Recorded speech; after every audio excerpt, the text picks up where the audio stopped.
Watching the station covering all of the DMV. This is DC News Now. Thank you for joining us on DC News Now. I'm Shanika Grimshaw. We're going to get to your top stories in just a bit. But first, we got to check in with meteorologist Scott Sumner for a look at today's forecast. And Scott, a lot of heat and humidity, and then we dealt with those storms, so we could see storms today as well. Yeah. Give us a break. Yeah, I wish I could. We may get a little partial break for some of us anyway, especially if you're living north of the district today. But tomorrow we'll bring back more storms. As you see here, as we go into the afternoon, temperatures, as noted here, should be around 90 degrees or so across the DMV. And so thereby no rest for the wicked, as they say, as you see those temperatures continue to climb in places. But I think tomorrow will be even just as hot as we get in towards tomorrow afternoon. So how about rain chances ramping up here after 1 o'clock, but 4, 5, 6 o'clock. So it's late afternoon, early evening really is when we have the best chance of seeing rain showers in and around the area. And then they start to go down as we get into and past the midnight hour, of course. We'll also build in some fog too overnight tonight. We'll talk more about our full forecast coming up in just a few moments. All right, Scott, thank you. And yes, speaking of all that rain, the torrential downpour yesterday causing streets to flood in northern Virginia, trapping these drivers in Fairfax County. You could see it right there. At least 2 cars got stuck on Old Courthouse Road with floodwaters going up to their headlights. And in Montgomery County, Fire and Rescue sharing this photo of their rescue teams responding to a car stuck in the water. This happening near Leisure World, right off of the ICC. DC News Now is your local election headquarters. Today is the general special election for DC's Ward 8. This is to fill former council member Trayon White's seat, since the council expelled him back in February as he's facing a federal bribery charge. But White is also back on the ballot along with 3 other Democratic challengers and several certified write-in candidates. Polls are now open and close at 8 p.m. And the back and forth for how much tipped workers are paid in the district continues. The council blocking the proposed changes. DC News Now's Max Marcilla has more on what that vote means for restaurant staff. First off, I am not going to vote to have DC actually lower a minimum wage. In a 7-5 vote, D.C. Council blocking a so-called compromise plan. Mayor Muriel Bowser first suggested a repeal of I-82, which gradually increases tipped workers' minimum wage to the citywide $17.95 an hour. Instead, this proposal was born, a new $8 an hour base wage that's down from $10.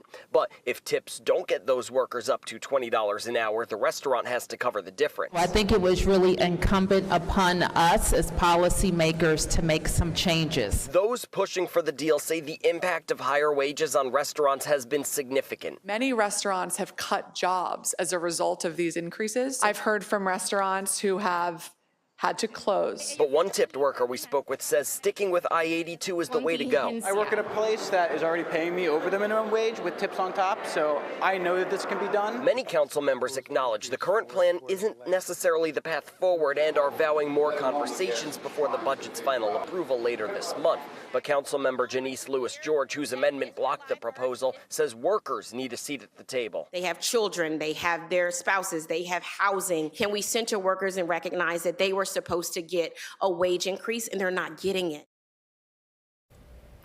All right, that was Max Marcilla reporting there. And also from the council, they confirmed that hundreds of millions of dollars for the RFK Stadium project will be in the budget, though it will only be spent if the deal is approved separately. The Restaurant Association of Metropolitan Washington responded to the council's decision, and we are talking about as of mid-2025, the restaurants in D.C., at least 59 have already closed in the district. And if this trend continues, we're on track to see over 100 closures by year's end. And they're talking about Initiative 82. And the first weekend for the district's new extended curfew zone for kids was a success. Now, police say they made no arrests and no violations were handed out. And the teens who were out after 8 p.m. complied with officers without any disturbances. On Friday night, there was one curfew violation in Navy Yard after 11 p.m. On Saturday night after 11:30 on U Street in Northwest. But again, no arrest or violations handed out. The citywide curfew remains in place through August 31st. And scenes like this over in Navy Yard causing police to expand the curfew, barring kids 17 and younger from these zones. So starting Friday and Saturday nights at 8. Officials say large groups of teens have been disruptive and sometimes violent. And happening now, we're checking in on a new curfew for kids in Maryland. The mayor in Laurel says the citywide restrictions started on Friday. Everyone 17 and younger. DC News Now's Tim Reed has more on how families are reacting to the curfew. I agree with it 100%. It's very necessary to keep these kids safe. It's better safe than sorry.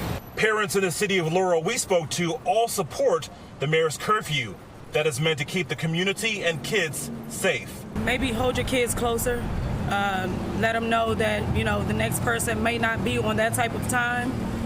Maybe that the next person is, telling them, we can't even go out to have a good time because the next person don't want to enjoy life. They want to ruin someone else's life. The mayor telling us the curfew was imposed after groups of juveniles got into fights July the 5th during the city's fireworks celebration near the Laurel Town Center. The mayor says kids caused property damage in the shopping area, and a 17-year-old was injured in a shooting. It was chaos. It was kids fighting all over the town center and fighting at the movie theater and throwing firecrackers at police officers, throwing firecrackers into the crowd where people was trying to enjoy themselves. So folks was alarmed, and we just feel we need to protect our community as much as possible. The curfew went into effect Friday, and kids 17 and younger need to be with a parent or guardian to stay out between 11 p.m. until 5 a.m. There are some exceptions for kids going home for school, religious events, or volunteer activities. Yeah, I do agree with it. I think it's necessary. I think when we have young people with time and energy on their hands and they congregate in large groups, oftentimes we're seeing that behavior becomes negative. The curfew is every night through the end of August. In Laurel, Tim Reed, DC News Now. All right, thanks, Tim. And today, the Washington Commanders hosted a football camp for 50 kids from the district, helping out former Washington cornerback Darrell Green. The camp included a flag football clinic, water slides, and a video game truck. And there was an appearance by Major Tuddy, and everyone loves Major Tuddy. All right, now let's head over to get a full check on our forecast with meteorologist Scott Sumner. Scott, I see those high temperatures behind you. It looks really hot. Yeah, it is going to be a little bit more warm out there, to say the least, across the area. As noted here, with temperatures up around 90 degrees this afternoon on your Tuesday. And let's delve a little deeper into the forecast with our futurecast, shall we? Now, take a look here. During the course of the day itself, we may have a couple little pop-up storms, spotty in nature, starting here around 4 or 5 o'clock in the afternoon. And they won't last that long, but they could drop copious amounts of rain in pockets, so we'll have to watch out for that, as we have a slight risk of seeing some flooding conditions or excessive flooding conditions across the DMV, and especially, like I said, along Highway or Interstate 66 and down south of there and off to the west of there as well. Now, this takes you right up until 10 o'clock tonight, and you'll notice that there is still the possibility of some lingering showers, although dwindling in intensity as we go into the overnight hours. But here we go again as we get into Wednesday. Look at this big line of storms firing up along the I-95 corridor here, and where you see the darker shade of red as well as the purple, those are the intense cells here. That could mean, well, real 1 to 2 inch rainfalls an hour type of rain. That's the intensity, that's the heaviness of it all. This will continue to shove first across the Chesapeake and in towards the eastern shore of Maryland as well as Delaware as we get into tomorrow night on Wednesday evening. And then at 9 o'clock or so, most of the area could be clear and void of showers, although there may be a couple down in the southern area and a couple starting to move into our western mountainous areas. That could be overnight going in towards your Thursday morning. So we'll watch all of this closely over the next 12 to 24-hour period. But again, opportunity is more showers here in the DMV than some of us would like to imagine or see, for that matter.